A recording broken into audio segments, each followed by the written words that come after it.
and in accordance with the laws of the state of Florida, I hereby declare Governor George W. Bush the winner of Florida's 25 electoral votes for the President of the United States. Washington.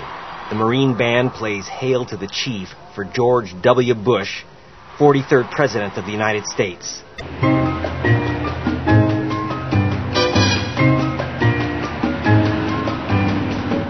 We're driving down to Miami to witness an American ritual.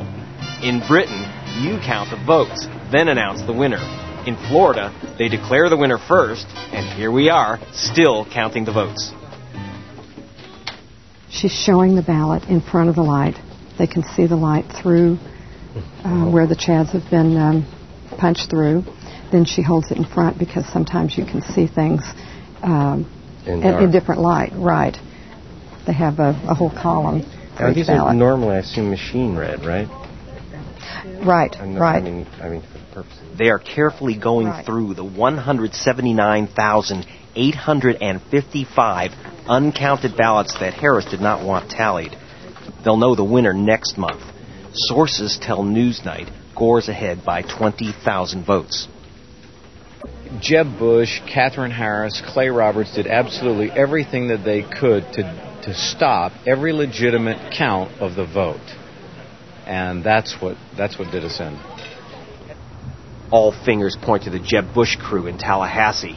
Investigators want to break through the iron shutters. I have to say that thus far we've been disappointed by the explanations, or perhaps I should say the lack of explanation provided by the state officials.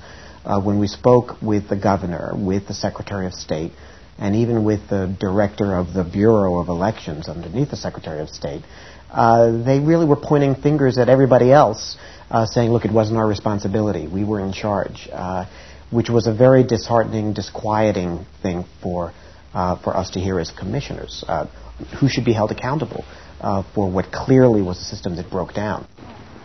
State officials point the finger at the counties and say it's their responsibility to check if the names on the list are real felons before disqualifying them. Clayton Roberts says his job is just to pass on the list. Roberts now admits he didn't bother to check with DBT if innocent people were on it. Please turn off that camera. Off camera, he said, we did not call and say, did you check the list again? The whole tenor of this is like, okay, you screwed up. You didn't check with DBT. And if you want to hang this on me, that's fine.